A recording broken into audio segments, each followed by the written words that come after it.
book called Money. And wow, what an eye-opener it was. It took me a while to realize that what was Tom Greco was talking about in this book was legal. We could have a currency of our own here, locally, that will keep money here. Now, particularly in San Diego, if any of you have read Paradise Plundered, we're called a branch town. That means that all of these companies don't have their headquarters here, they have branches here. And all that money is going out of here, going out of here. And we don't have enough money. So, the way to solve that is to add to that money in circulation. And that's what Tom writes about. And I read his next book, and I said, it would be so great if he could come here and tell us about how we could do this here in San Diego. And I called him up, and he's just a regular guy. I mean, those books, he sounds so smart, and he is really smart, but he talks like a regular guy, and he agreed to come and talk to us. So, Tom, welcome to San Diego. We're really happy to have you here.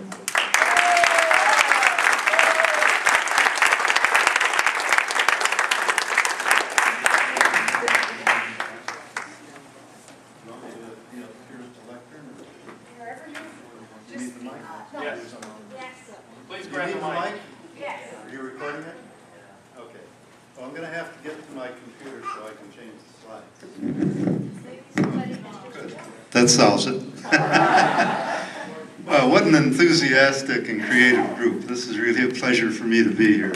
And social justice and inequities and warfare and these continual problems that we have around the world were due to the fact that we have a flawed money and banking system.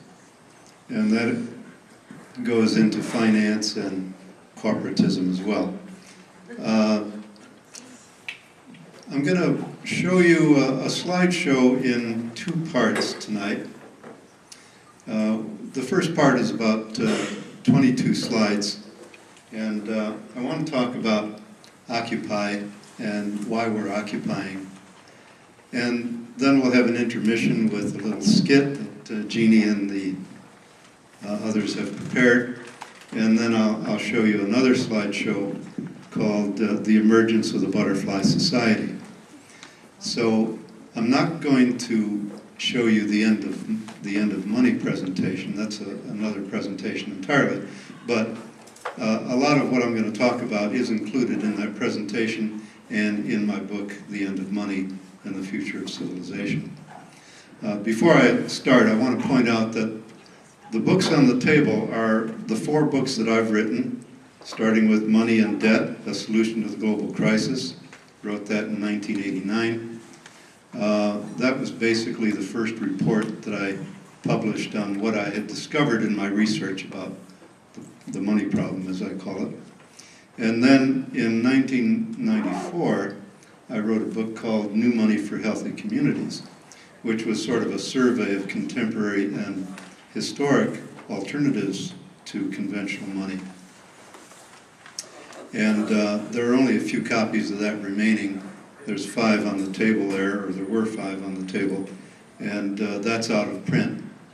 Then Chelsea Green and I negotiated a contract in 2001, and I published with them Money, Understanding and Creating Alternatives to Legal Tender, the first book that Jeannie referred to. And that was basically an expanded and improved version of New Money for Healthy Communities. And then a couple of years ago, actually 2009, we published The End of Money and the Future of Civilization. That's a comprehensive overview of the historical development of the money monopoly, and I try to establish a conceptual foundation so that people can understand the prescriptive part of the book, which is the second half of the book. Also on the table are 2 books by E.C. Regal. E.C. Regal is the source from which I learned more about money than from any other source. Now, I never met Regal. He died in 1954, long before I learned anything about money myself. But his work survives through a miraculous turn of events, and 2 of his books The New Approach to Freedom and Flight from Inflation are available on that table, and I highly recommend both of those. Now, if you can't afford to buy the books, you can get them downloaded from the internet for free. Just go to my blog, beyondmoney.net, and you'll find links to those books and to a whole lot of other valuable resources. So let me start with this, not the cartoon show, but another one. Americans were insulated from a lot of the impact of U.S. government and global elite activities. So this first part is called Occupy the Commons. And I'll talk a little bit more about what the Commons is comprised of in a minute. Now, the politicians like to sell us the fantasy that we live in a democracy or a democratic republic, but it's more like a corporatocracy, a kleptocracy, and a plutocracy.